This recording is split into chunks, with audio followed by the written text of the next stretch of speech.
All right, Jay, you're live. You're free to start. Thank you. I would like to call the meeting of the Boardwalk and Beach Committee to order.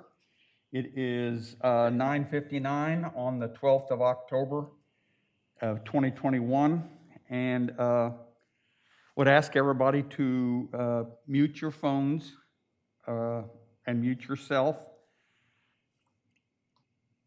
We have, first we have a roll call, and I'm going to start with Jimmy Hardy. Raise your hand if you're unmute I'm yourself. here. Okay. Brian Hancock said he wasn't going to be able to make it. Brian, if you're here, make a shout, but I'm assuming that you're not. Patricia Davis. Here. Steve Curson. Here. Honey Fisher. Raise your hand, honey. There you go. And Frank Cole. I'm Jay Legree. I'm the chairman of this committee, and we have a quorum, and we can proceed. I have asked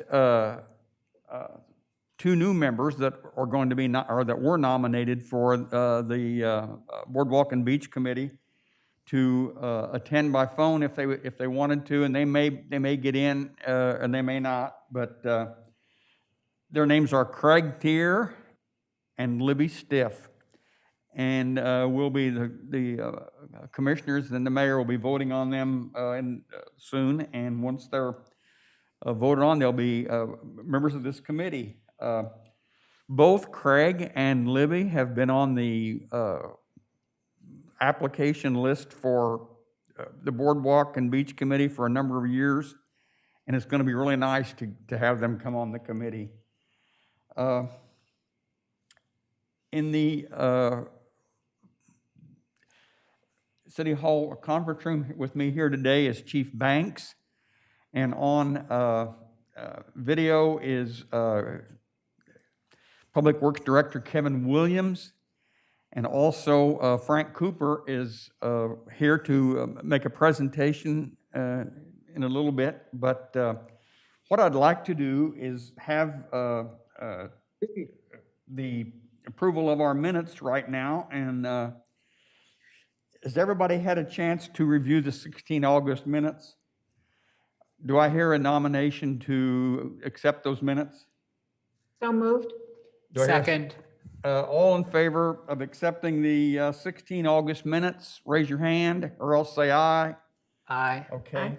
And I hear no nays.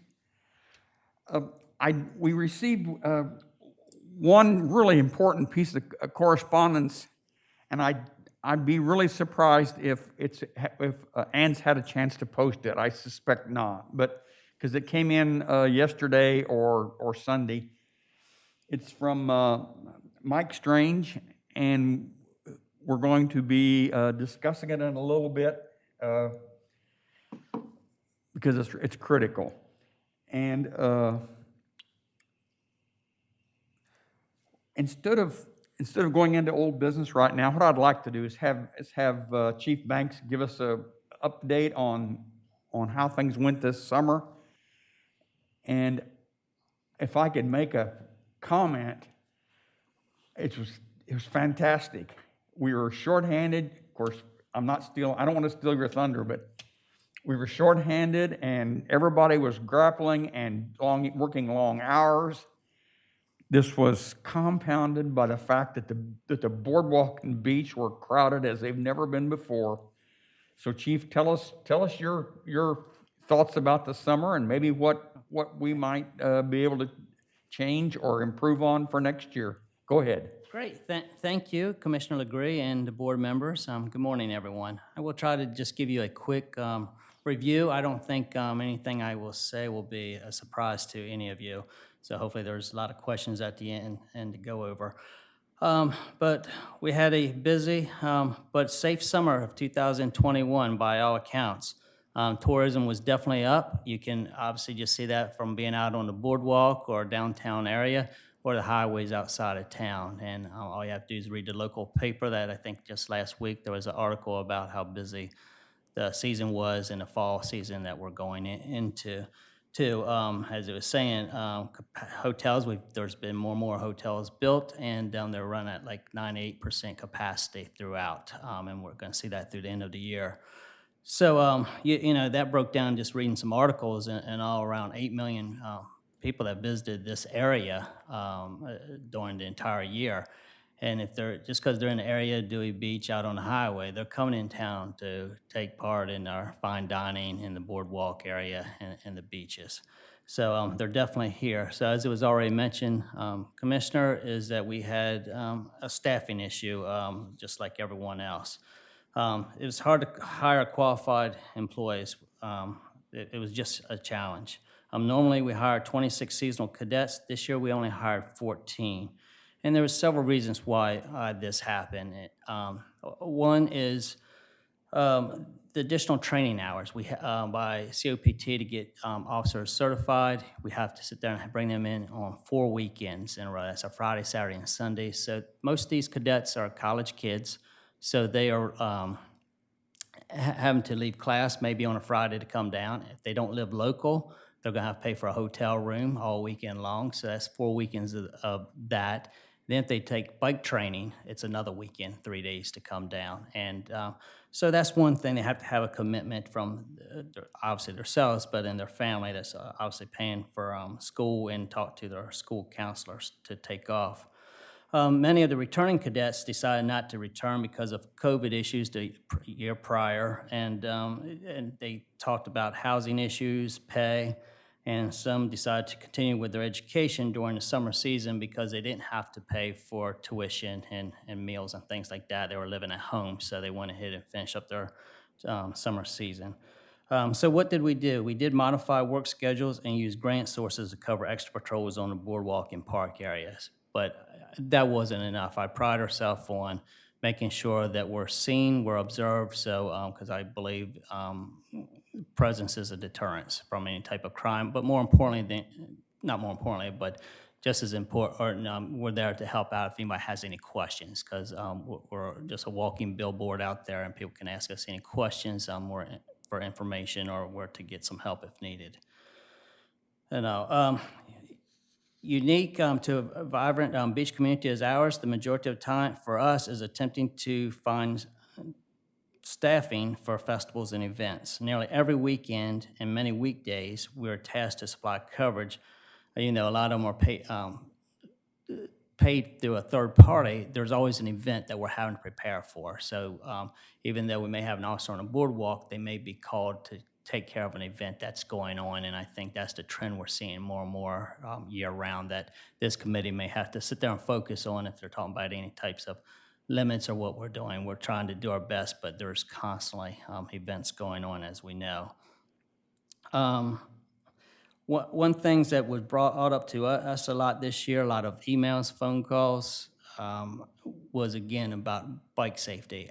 I did research, and we really had no bike accidents on the boardwalk, but we had a lot of complaints, people calling in and saying, why are bikes allowed on the boardwalk? It's too crowded. So I don't know if that's an issue that this committee will take up or look at in the future, but we did receive many, many more than we have in the past years. I mean, it's always been there, but this year the people broke it up. And again, I do not want to come across as anything the bicyclists are doing wrong. It's just sheer crowds on the boardwalk at early morning hours, and a lot of joggers and runners have earphones on and things like that and don't hear the bicyclists, even if they're using a bell or saying, you know, asking that they're passing on the left or whatever the case may be. So just one instance, you wanted me to give an overview, wanted to bring that up this year. Another issue that's always consistent, not sure what we can do about it, is delivery vehicles and drop-off areas. As we know, the Jolly Trolley pulls up at the bandstand. In front of the restrooms is the DART. Again, delivery vehicles are up there constantly, and with the short-handed, and it really isn't our job anyway, but we've just kind of taken it over as assigning a police officer when we can to help move traffic along up there if we see the Jolly Trolley coming in or the DART buses. But that was problematic this summer season because being short-staffed, as well as there's just nowhere, there's so much vehicular traffic and sit there, the delivery vehicles had nowhere to go. Again, not sure there's anything we're ever going to do, as we did a we told delivery vehicles could only come in at certain times or through the week, and I don't necessarily see that happening. It's just I'm bringing it to the committee as that was some issues that we see, and that does come up every year, but it seemed like it was exacerbated more this year. By all accounts from our statistics, without to bore you with a lot of numbers, police, fire, and EMS calls all were up. Definitely more calls for service, not just in town, just outside of town that our communications center dispatches and all. And I know in many times it would not be surprising to have 3, 4, 5 ambulances all going at the same time and having to call in for other services, other departments to help out. I know the fire company is doing a great job working on that and how to sit there and help the growing population in this area. The big thing we saw on our boardwalk in downtown area this year and throughout is alcohol violations, more than we've seen in past. Not just alcohol being served, but people just over-consuming of it, passed out on our benches, on our boardwalk, even in the streets sometimes where cars would have to go around individual passed out and things. So we were working on some of that. We did use alcohol and tobacco enforcement in here and sit there and try to combat some of that this year. The other thing we saw this year with the crowds is more smoking on the boardwalk or in the beach area. The lifeguards really did a nice job trying to assist us with that. But openly using marijuana, that was a big thing this year too, and had a lot of complaints from visitors asking, what can we do about that? That's coming more of just a normal trend with people using marijuana, where it's become a civil offense and things. Again, not putting it as good, bad, it's just that's what we saw this year out there. With that being said, I mentioned that we had overall a safe season, and we did. I better knock on some wood here, but we had 0 burglaries so far this year, 0 robberies. Now domestics were up, but violent domestics were down, but the verbal domestics were up or whatever. So, but again, that has to do with alcohol and consumption in a lot of cases or whatever. But most time it stayed verbal, so that's better than the serious assaults that we've had in the past. We are seeing a trend in this area with homeless and mental health concerns and issues around town that we were focusing on. And we're very fortunate in this town to be able to, I think, have somewhat of a handle. At least we know the individuals, and some people want help, some people don't. And if they need help, we definitely want to try to get them that and give them the resources and make sure if they are on medications, we do that. So that is one a trend we're seeing just in the area, walking around or whatever. But we do think we have a good handle as far as knowing the individuals, who some contact information is and all that. So that was up a little bit more. Just kind of looking around some of my notes. That's private buses. When I talk about delivery vehicles and drop-offs, I did forget to say that we're seeing more and more private carriers with buses coming in town that we're directing them to the convention center where they have to sit there and park, but the reality is they don't want to park there, so they don't listen to us and they kind of go around another corner, park on the side street or whatever, and just idle until they're ready to pick their group up. And then we get the calls from the citizens. So again, we might have to do something with better education, signage to make sure the buses know, companies know, or private sectors that they can't come up to the boardwalk. They have to come to the convention center and drop off and park, and then see the parking division. So not sure if that answers any questions how the summer season went. Like I said, very proud of our guys and girls. They were switching their shifts, didn't have any problems with that.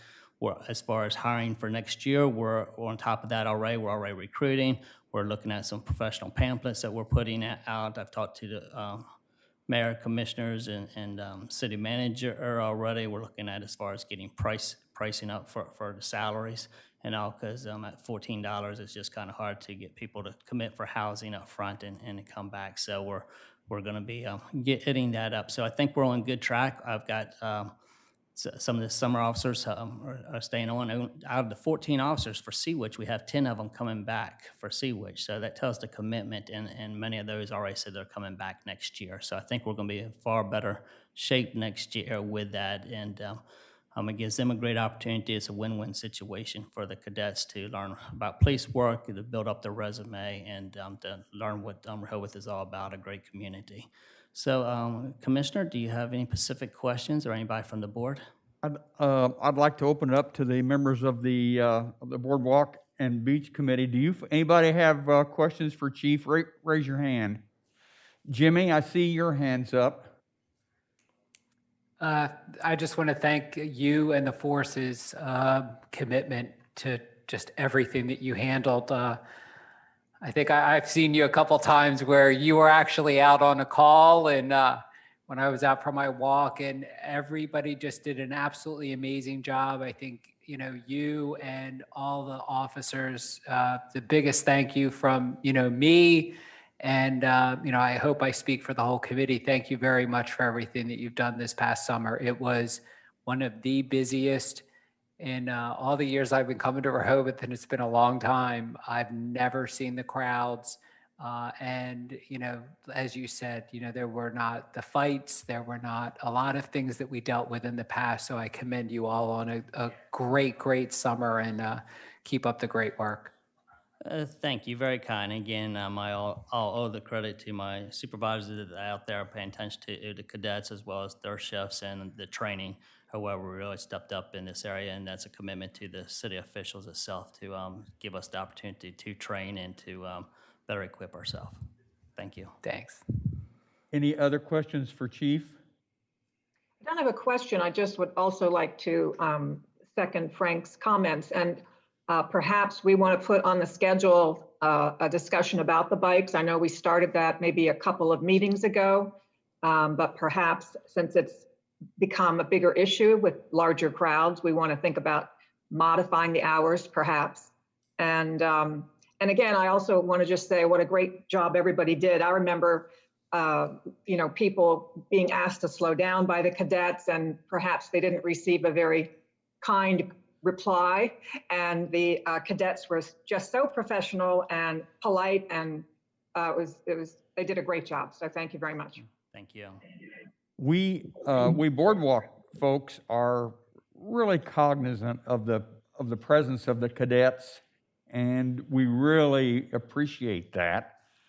As a commissioner, we're going to get into the budget season here before very long. I'm going to make a personal effort to try to advance some kind of a housing allowance, some kind of a pay help to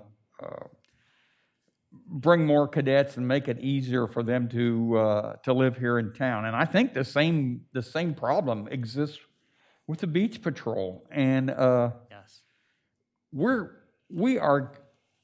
making significant progress in the revenues that we're bringing into the city, especially in busy times. Our hotel revenue, occupancy revenue is going to be more than we budgeted by a considerable amount. And I spent 30 years in the military, and that's what the military does. They provide housing allowances to bring you up to a level so that you can afford to live where you're assigned. And we need to do something like that for the folks who come in here for summer help and work for the city. And I think other commissioners and the city manager and the mayor are also thinking along those lines. So we're gonna work hard and maybe have some improvement by next year.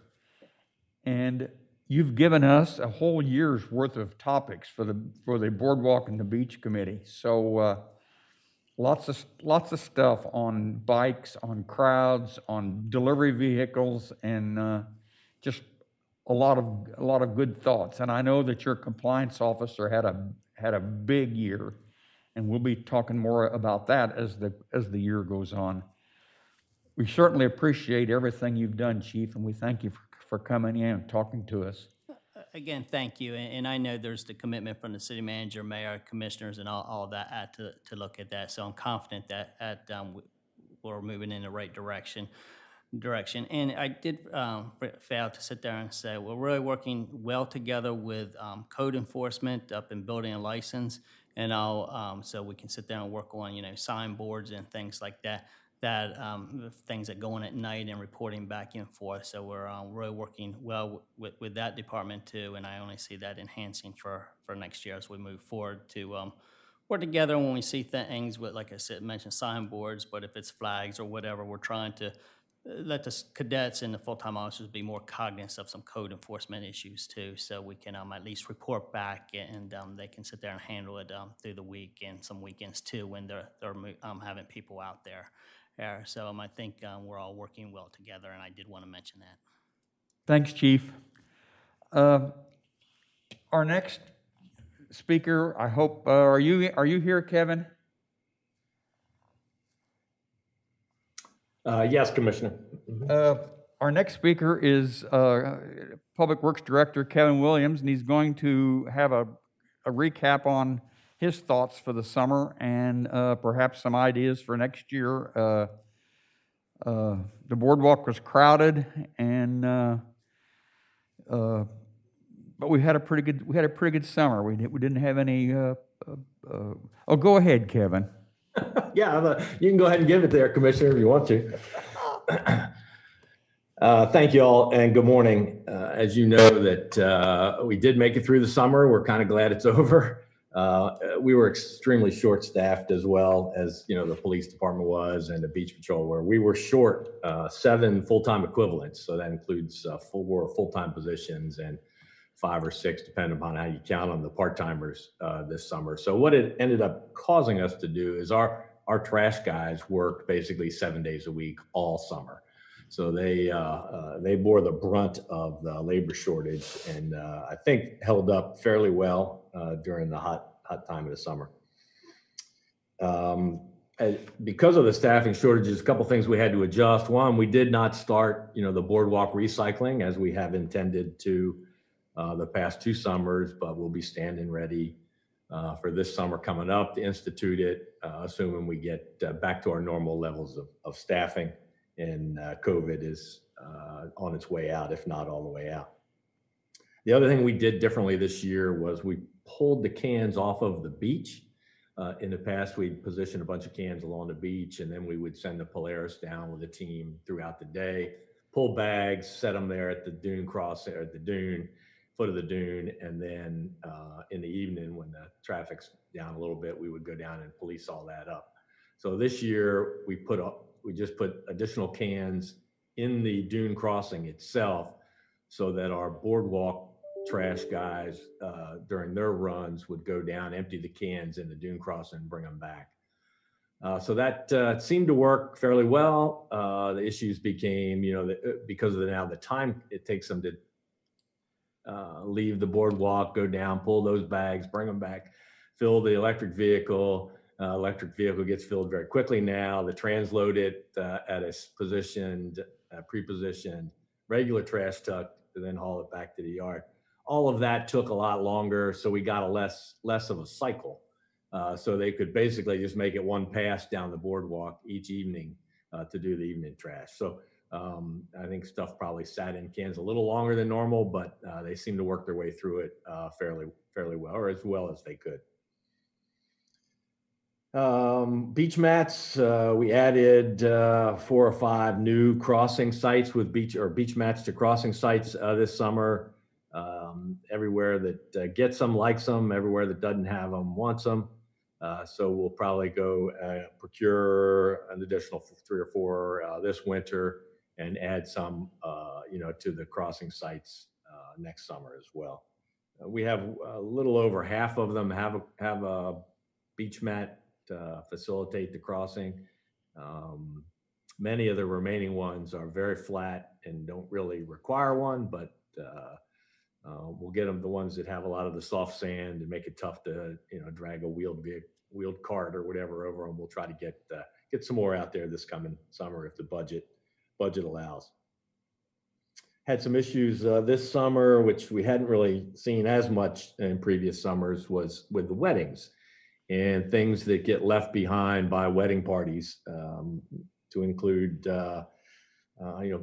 big hard fixtures of crosses, of pins, of wreaths, of all kinds of stuff left over. So we're going to tighten up some of the language on our permit applications for the beach weddings, and hopefully be able to hold those guys a little more responsible for things that are left behind that we ultimately had to take equipment down to remove from the wedding site itself. And then finally, we had our annual Mid-Atlantic Volleyball Tournament a couple weeks ago on the beach. And this is the first time I remember getting complaints from residents in that it does take up so much of the beach that they couldn't get to the beach, at their typical street ends. They had to walk down considerable distance to get to an open beach because they took up from the dune all the way down basically to the water line. So we're trying to address that with them. We've started discussions with them now to try to minimize the places where they take up the entire beach. They've also asked for a spring tournament, which I think our position would be, the Public Works position would be that we're not really ready in the spring for them to have that kind of on the beach because of our efforts of getting the beach ready for the summer season. I don't know that we'd be able to accommodate them, but that's being discussed now with the tournament sponsors.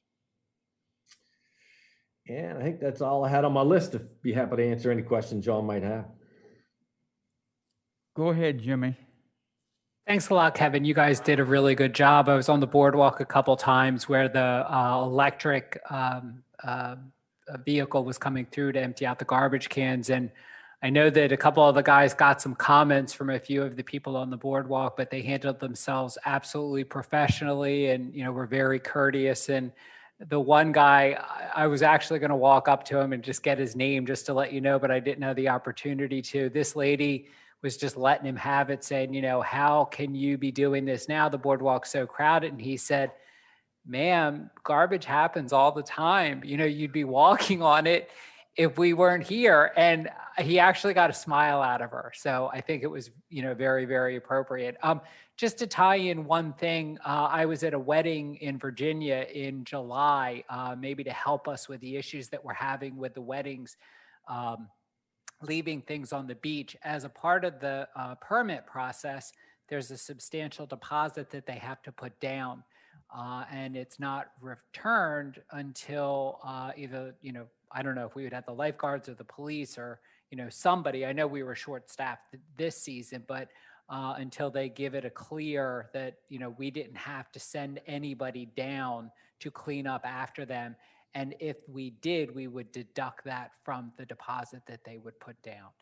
That's what they would do at a couple of the beaches in Virginia when they would do things like that. Just a suggestion. I mean, we'd have to run it by legal. And I mean, I think it's one thing if they know it's going to hit them in the pocketbook, rather than walk away from the money, they're going to make sure things are tidied up. Mm-hmm.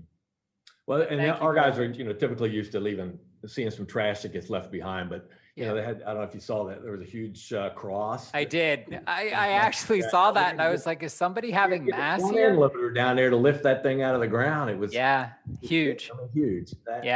Just some other things. So it was kind of a strange, we had not encountered that before. No. And a couple, I want to say almost like the trellises that they had, like these ornate flowers on it and everything else. I mean, I think Honey had the bird's eye view this summer with the weddings out by the Henlopen and stuff. But no, you guys did a great job. Again, thank you. Thank you for everything you and your department have done to make the summer work. Thank you. Any more questions? Thanks a lot, Kevin. And thank you guys for all the good stuff you do. And I personally saw and talked and watched the collection of trash and garbage, and it was just a superhuman effort. And hopefully next summer we'll have it'll be easier staffing, and we can go back to the way it used to be, and maybe get the recycling going again, which we all know is a very labor-intensive process, and but it's something that needs to be done. So we'll attack that challenge again next spring. Thanks again, Kevin, and thanks for being here. Sure thing, Commissioner. Our next speaker is Frank Cooper, who's going to talk to us about the Delaware Memorial marker that we're getting ready to put up next spring. And Frank, are you here and are you ready to go? Yes, I am, Commissioner. Okay, we're ready to hear what you have to say. Okay, I'm going to share my screen here. This is a very short presentation, just to update.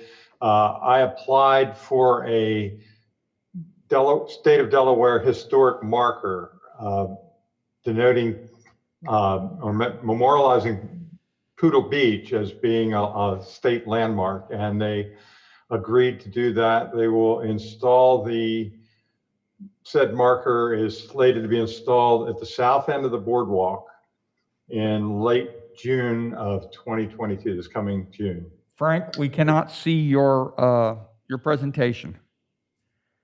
Oh, I'm sorry. There we go. Got it. You see it now? Okay. Yep.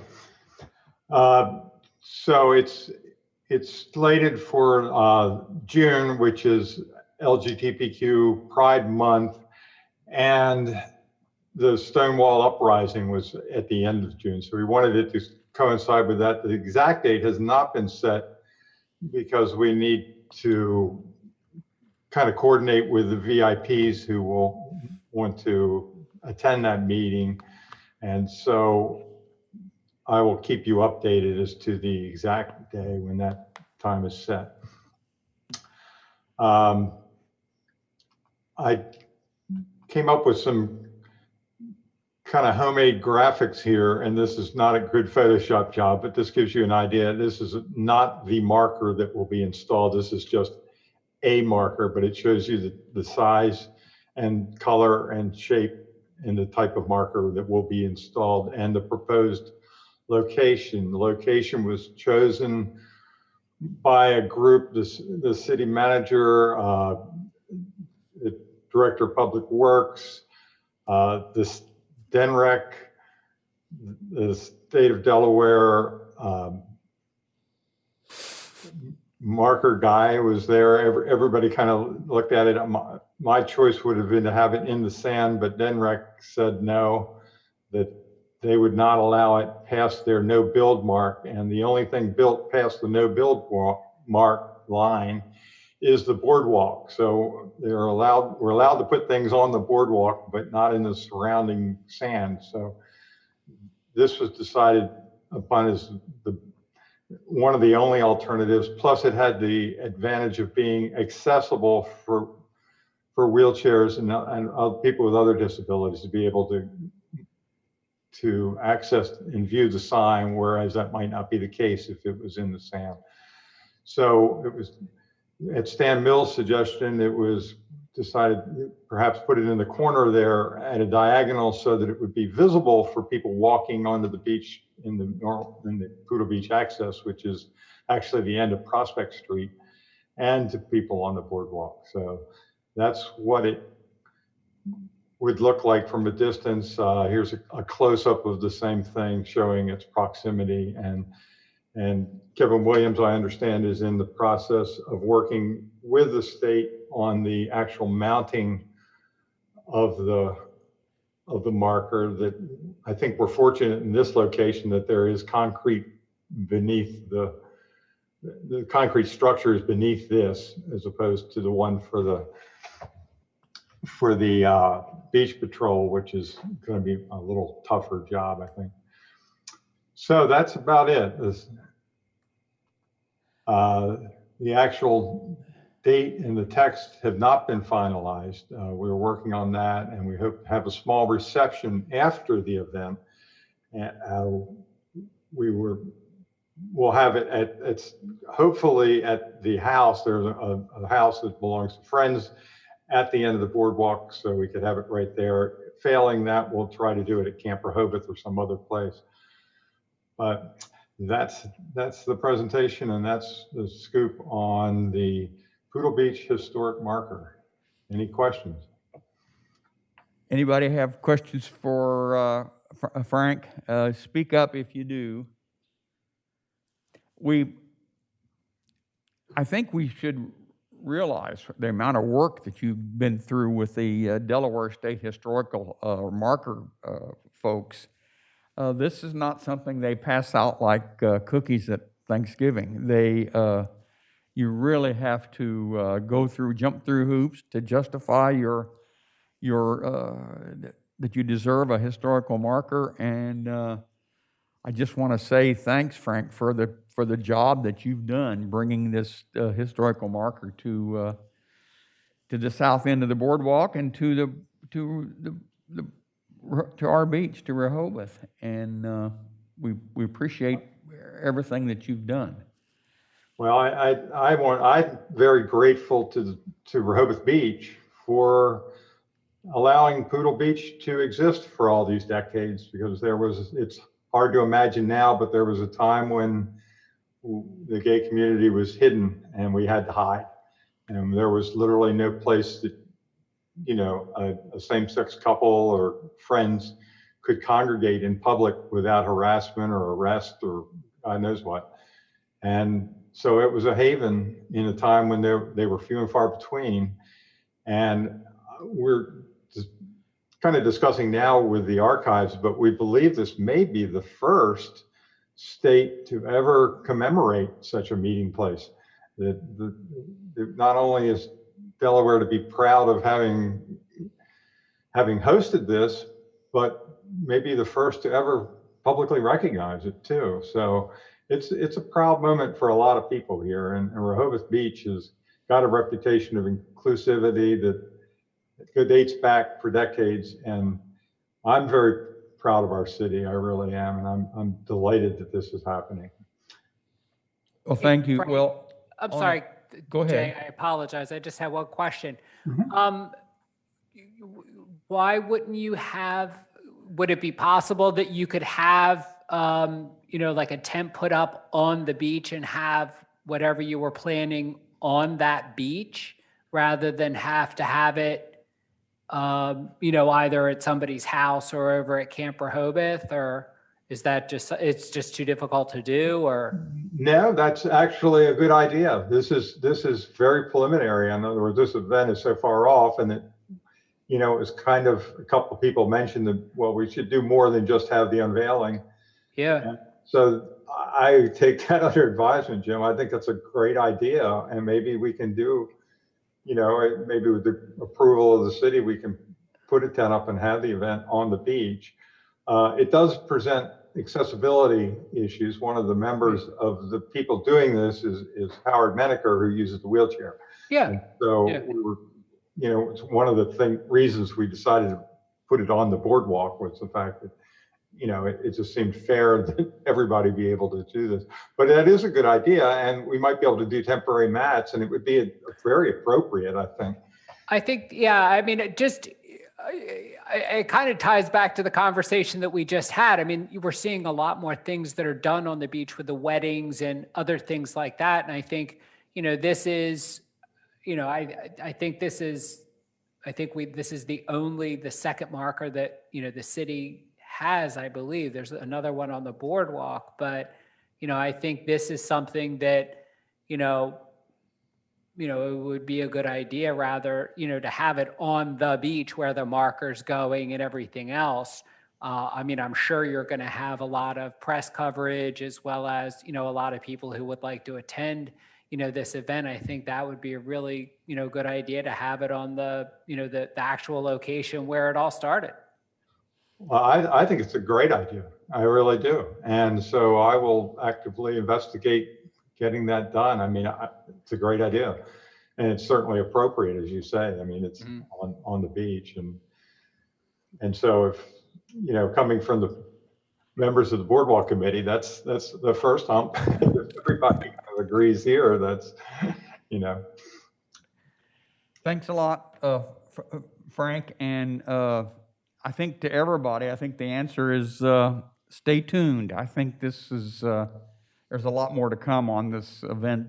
Will be as time goes on. By next June, we'll have probably something worked out, and we'll have a great event. I want to say one thing about the years, folks coming down to Poodle Beach. Katz and Lynham, thank you very, very much, because there's been an incredible revenue stream for those two businesses, and they say thank you. On behalf of them, I thank you. Plus, as a selfish type of thing, my wife and I have gotten to know most of the regular folks that come down to Poodle Beach, and they're just good people, and it's easy to be inclusive of good people. So thanks again, Frank. And what we'll do right now is go back to old business, and just want to make one quick statement that the mission, the principles, and the purpose of the Boardwalk and Beach Committee is to maintain the boardwalk and the beach as safe, clean, friendly locations, and for us to do no harm.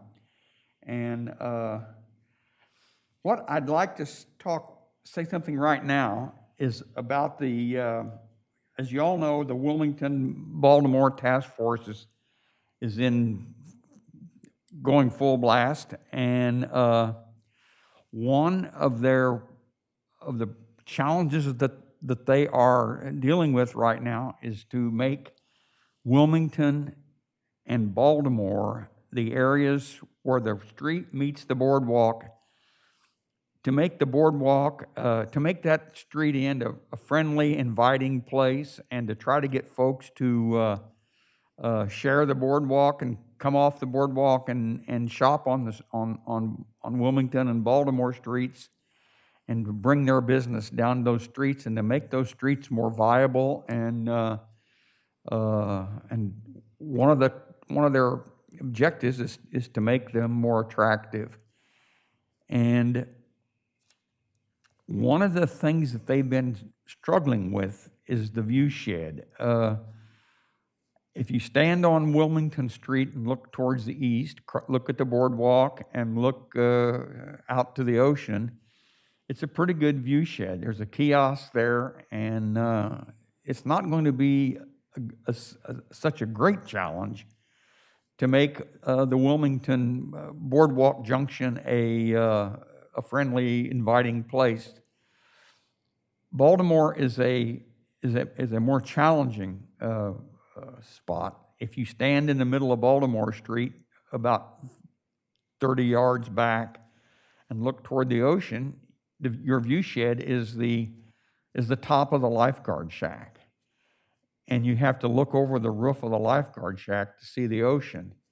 And the task force is struggling to figure out some way to make that area of the boardwalk, looking toward Baltimore and looking from Baltimore back toward the boardwalk, more inviting. And it's a real struggle. And Frank, are you still with us? Yes, I am, Jay. Do you have any comments on the problem that we're having, or the challenge that we have, or the mission that we have on? Well, yes, and I've looked at this, and this is one of those tough problems where no matter what you do, somebody loses something, and view shed is hugely important. The CDP calls for this, making Baltimore Avenue more inviting, to get people off the boardwalk and into the other businesses on the street, not just concentrated on the boardwalk. The situation now is such that when you're on the boardwalk, it's, almost are unaware that Baltimore Avenue is even there. I mean, the Beach Patrol building and the bathroom there take up so much room. They have vehicles parked there and stuff. So there's two tiny sidewalks on each side. And if you don't have any idea of what's beyond it at all. So it was suggested that perhaps moving it to Maryland Avenue so that it would be one block down from the commercial street, which is exactly the same situation you have at Wilmington. There isn't one at Wilmington, it's down a block. So it would mirror the other end of town. of course, when you do that, then you are removing view shed from people who currently have it. And as someone who lives on the lake myself, I can understand why that would be just unacceptable to them. And so Jay presented this problem to me to think about as somebody on this task force, because we're looking to get an amenable answer here. And there are other opportunities maybe to spread this out a bit, not have one big building anywhere, and maybe to put bathrooms, smaller ones scattered down the boardwalk in different places rather than having these giant facilities, so that they would not be such view blockers. And that's just a brainstorm idea. I don't know the practicality of any of that. But the fact is that what's kind of proposed now is actually making this building bigger by putting a more elaborate bathroom facilities on the first floor, beach patrol on the second floor, an observation deck on top of that. So we're kind of moving in the wrong direction as far as opening up Baltimore Avenue to the boardwalk. And it's also, more of an obstruction of the view. So it's competing interest. And so some sort of, compromises or new idea is going to have to come to the fore here to solve this problem. At current rate, I don't see any easy answer. I really don't. My gut tells me to spread this out into smaller units, that nobody should bear the brunt of the entire, beach patrol and bathrooms and changing rooms and all this stuff all in one giant building. Maybe it's convenient for the city to operate that, no doubt, and build that, but it's a monster wherever you put it. So that's my kind of perspective on it. I very much want to see Baltimore Avenue businesses, our local small businesses, thrive, and to help that community, and to facilitate getting people off of the boardwalk into the first block of Baltimore Avenue. As some people point out, I think Stan Mills pointed out, the mayor pointed out, that there isn't a whole lot of first block retail, first floor retail up near the boardwalk, and that's obviously because there aren't any there's no real pedestrian traffic there. I mean, you're just unaware of it so you don't have something like Rural Treat and Zogs and the things that have developed on Wilmington Avenue there, and nor will they ever if you keep it keep it blocked.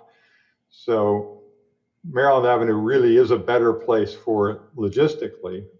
Whether you can create something that's not offensive to the people who own property there is the challenge. Now, there are single family style homes on Maryland Avenue, but they are, none to my knowledge, are full-time residents. I think it's all rental property. It's not commercial property, but it's not putting it in a residential neighborhood necessarily. But that's the challenge that the task force and the city, that's the challenge we all face, really, is figuring out how to, make this a more attractive, inviting environment without unnecessarily disrupting other people's lives and view shed. And the view shed is hugely important. I mean, I'm well aware of those concerns. We got a letter this week from a citizen, Mike Strange, and who happens to be an urban planner, and among other things, and is very well qualified to comment on these things. And that letter came in on the weekend, and it will be posted in our agenda package for sure. And when Ann has time to get it in there. And I also have a copy of it that I will send out to everybody after this meeting.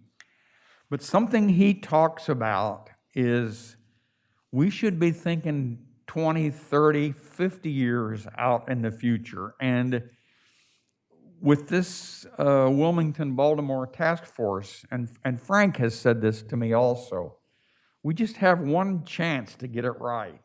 And before we put a spade, a shovel in the ground, we need to make really sure that we've got it right. And this may mean thinking about doing things that we haven't thought of before. Frank and I walked the boardwalk the other day and just looked at places where we could put the guard shack and the restrooms that maybe weren't at the street ends to block the view shed. If you stand on Maryland Street, and by the way, Maryland is one of the most beautiful streets in town, and that whole neighborhood, Maryland, Olive, Virginia, all the way to back to 2nd Street is a neighborhood in its own. And it has the charm, and it's almost iconic in that it holds the brand of Rehoboth Beach. And if you stand in the middle of Maryland Street and look out towards the ocean, it's a beautiful view shed. We just cannot lose that. And the same goes with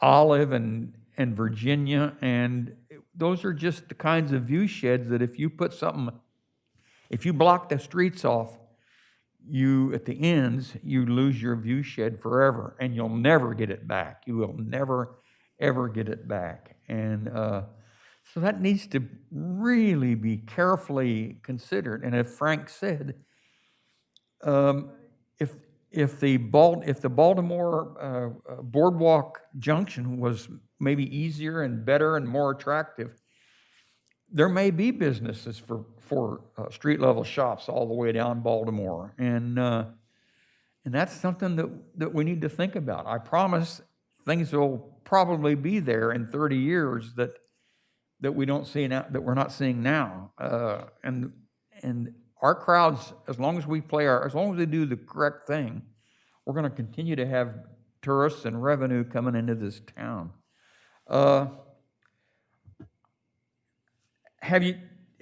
Did everybody have a chance to take a look at the 5G edits that Julie Elias made, and we have any comments on that, on some of the ideas for going forward with 5G, and we might with the new poles, and something that we might communicate to the mayor, and because they're going to continue to discuss that, and there will be a decision before long on the update to our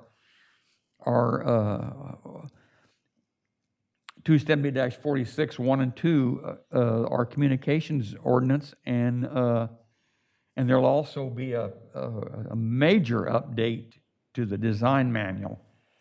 Did everybody get a chance to take a look at that red line version that she left with us on the agenda at the last workshop? Yes, I did. I think that the memo that Mike Strange wrote really is very succinct, and we should follow his guidance. I mean, he also agreed that Julie's comments were excellent in scope and purpose. He did make one comment about including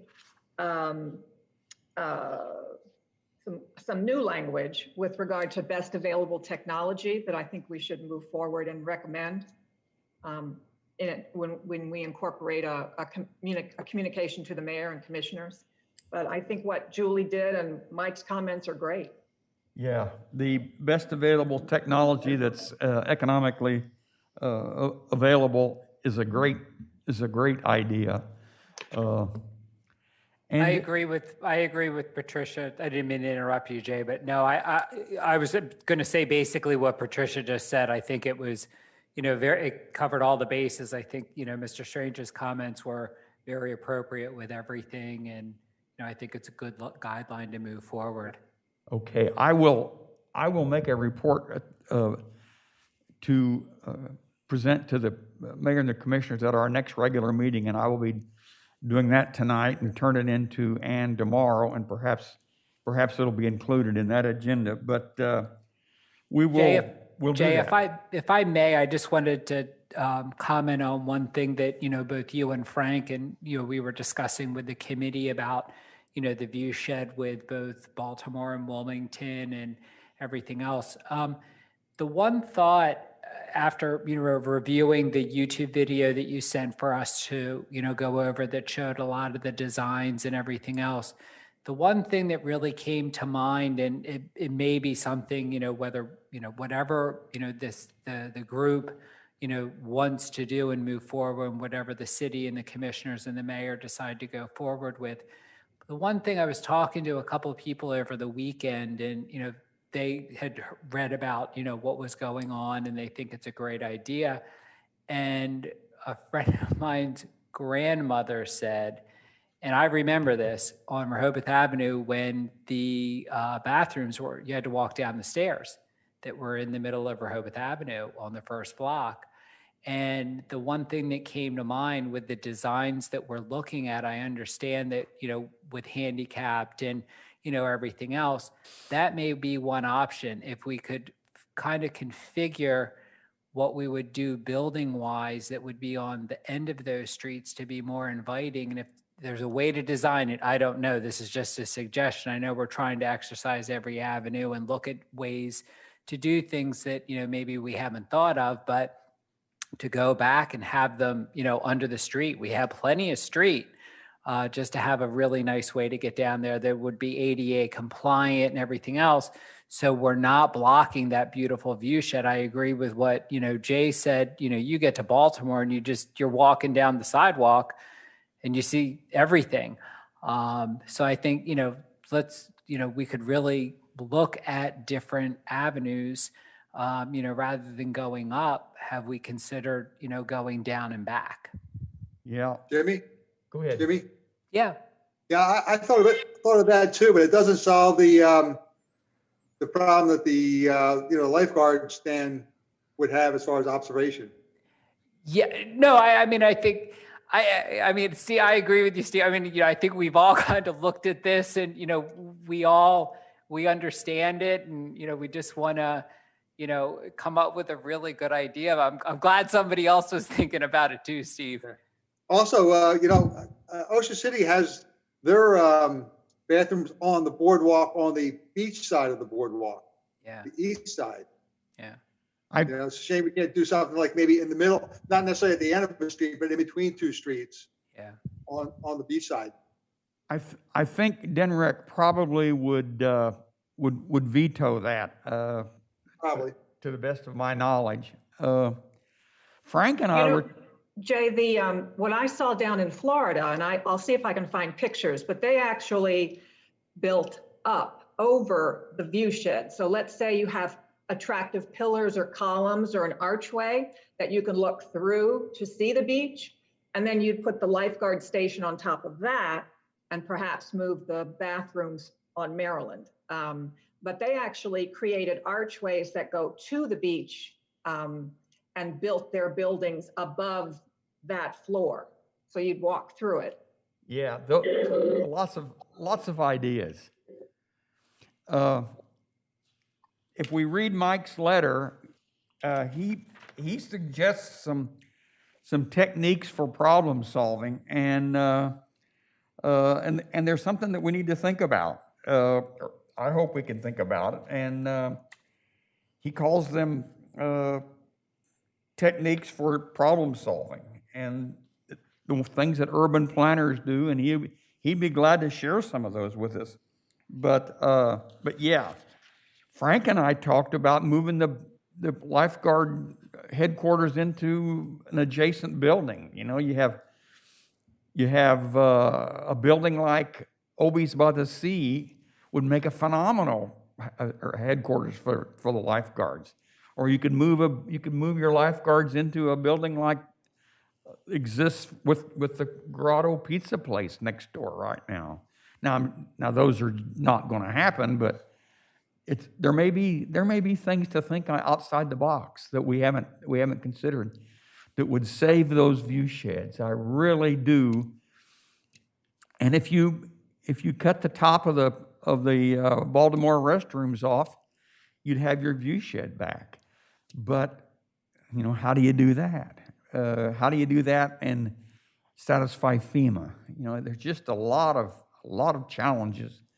But I also think, Jay, you need to take into consideration Captain Giles' recommendation, because, of course, I think that's he should have a huge voice in this. And he did write a memo that said he would like to stay on Baltimore. yeah. Yep. So I do think that's something that the group has to consider. Yep, that's true. And but as in 30 years, the center of the beach may be somewhere different from where it is now. And he may want to move further toward the middle, or he may want to move further away from the middle of town. But Frank and I were just talking about a building that was right close to where it is now. So, that's just pie in the sky, but it would save the view shed. And just a lot of challenges, and we need some folks who are really experienced in making these decisions. The task force is they have a tough problem ahead of them, a really tough problem. I know that Honey cannot, her microphone's not working, so I'll get with her on the phone after the meeting and get her input and press forward with our report to the mayor and commissioners for Friday. Does anybody have any last minute very important things to say? Go, Steve. I just thought of something. Is it possible to separate the lifeguard headquarters from the observation deck? Those are great. That's outside the box, and that's a great thought. And it may very well be possible. Somebody has said that maybe they could use drones or cameras or something like that, and that may be. But the beach patrol is such an incredibly important asset to our town, and as Patricia said, it's got to have a major voice in going forward. And those are just things that we're going to have to battle with. But everybody go back and read Mike Strange's letter, and it'll be in the agenda, and I'll send it out, and so we can all review it again, and we may want to talk about it some more down the road. I was going to talk today about changing our meeting time. It would be nice if we could make an agenda that followed the mayor and commissioner's regular meeting and still have the requisite time for FOIA. I'm thinking about getting some feedback on making our meeting be the last Tuesday of the month. That would be after both commissioner meetings, and we would have an opportunity to talk about all the things that they consider important, and that might be an easier thing. The way it is now, the meeting's going to be on Friday, and we may be talking about things that are premature, or we may be missing things in our discussion today that we wish we could have talked about. So something to consider going forward, and I'd like for everybody to consider that. And our next meeting, I'm hoping that Libby and Craig will be available, because they'll have some great ideas going forward. So do I hear a motion to adjourn? We've passed our time, and I make a motion. Do I hear a second? Second.